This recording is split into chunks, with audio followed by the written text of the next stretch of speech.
How is everyone doing? And welcome to the Stat Room. Ladies and gentlemen, I am VonnTheStatman. You can follow me on Twitter at VonnTheStatman. And guys, check out my website, VonnTheStatman.com. Now, you might want to go on my website a few times a week because I might be giving out a few hidden gems that can help you to win your DFS contest each week and also help you dominate your fantasy leagues. So y'all ready? You ready to win your fantasy? Welcome back, everyone, and thanks for following me on my DFS journey. I'm VonnTheStatman, guys. And as you can see on the screen, the NBA 5STUDS result, and as always, they did well. You can see for yourself what all the players did. So, guys, let's get right into this slate. All right, guys, so let's break down this 9-game slate.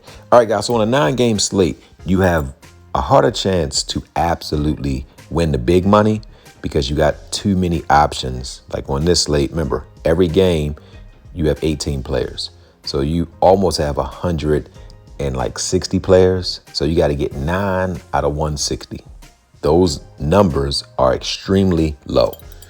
So on today's slate, guys, you want to play more head-to-head contests and 10-man contests that you create yourself. You don't want to play the unlimited entry GPPs unless you are someone that has a $500 or $600 bankroll.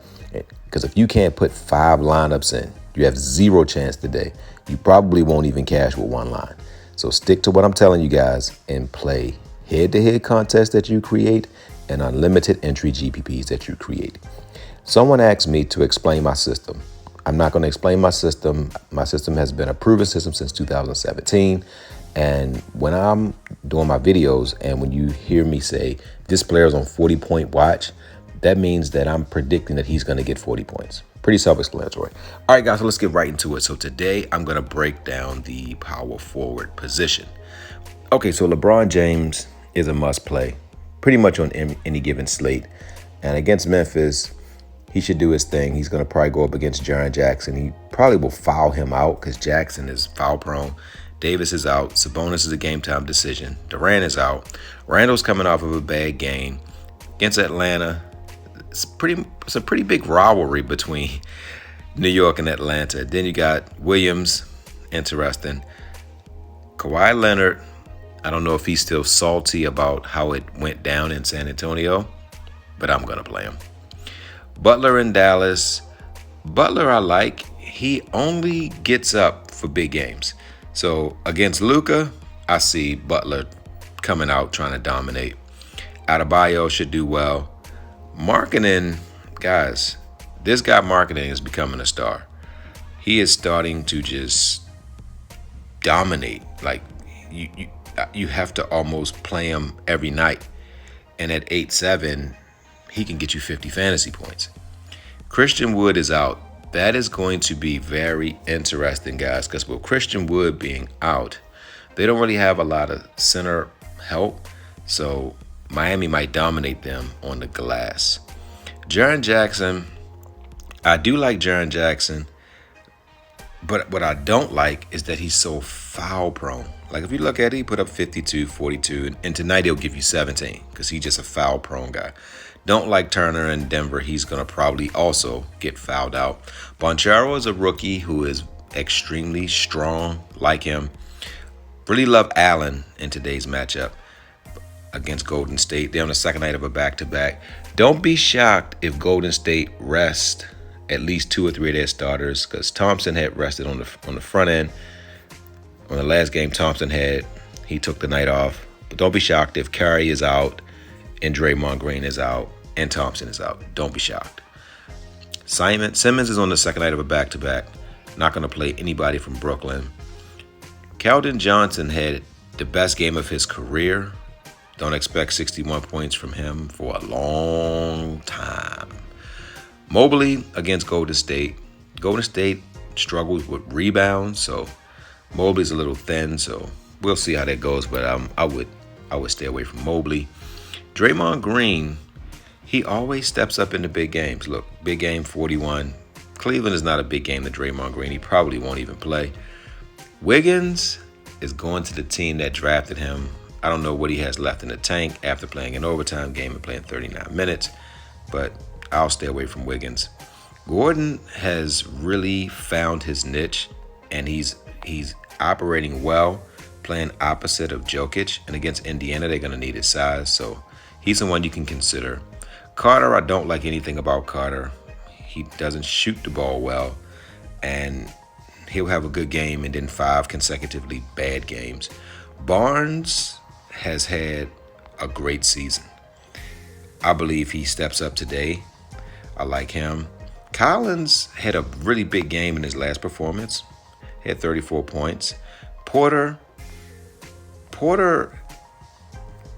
hasn't had a big game in a few games. And going up against Indiana, I don't know if it's going to be needed because I think that they're just a better team than Indiana.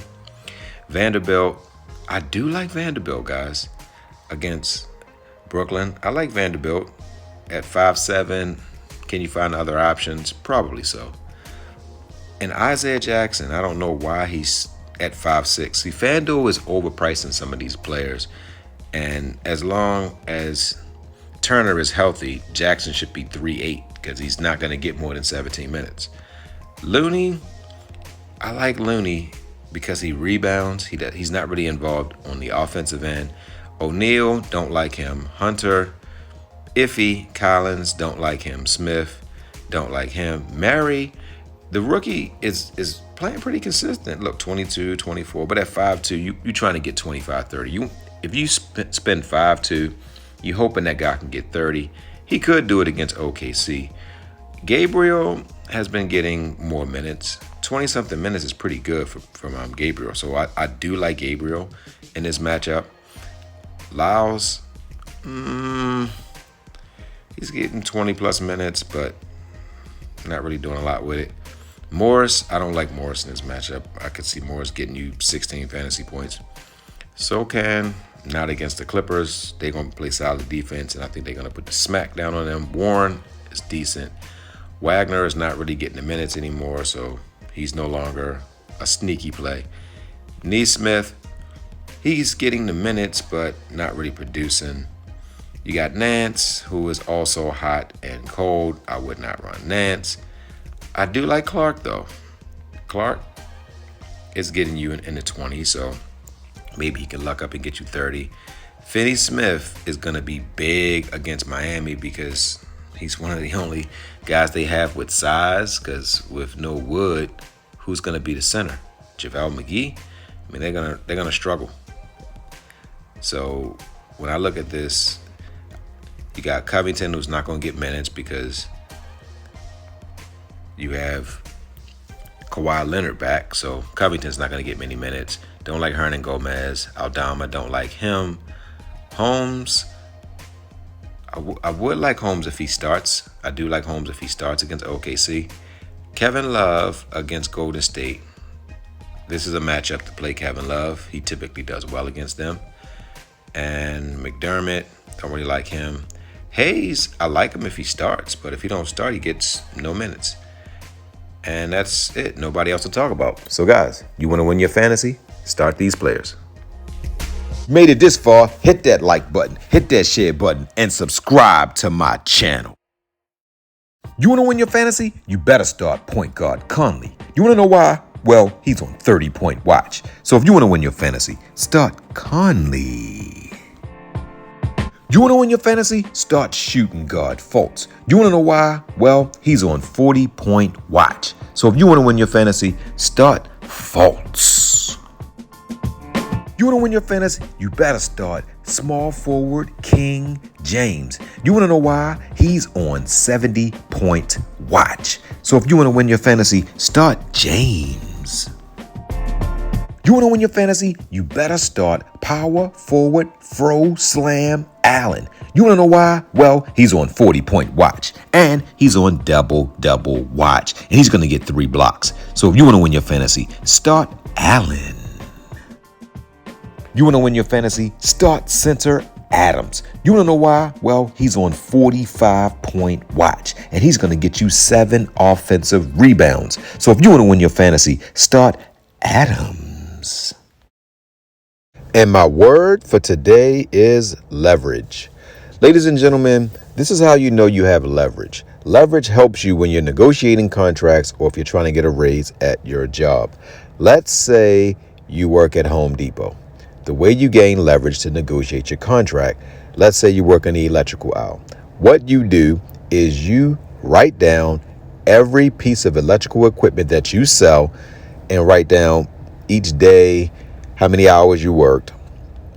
So then when you go into negotiate your contract, you can say, hey, I sold this amount of electrical equipment, so I want to go from this amount of money to that amount of money, and they won't be able to argue with you if you use leverage. Then you can say, hey, I haven't been late.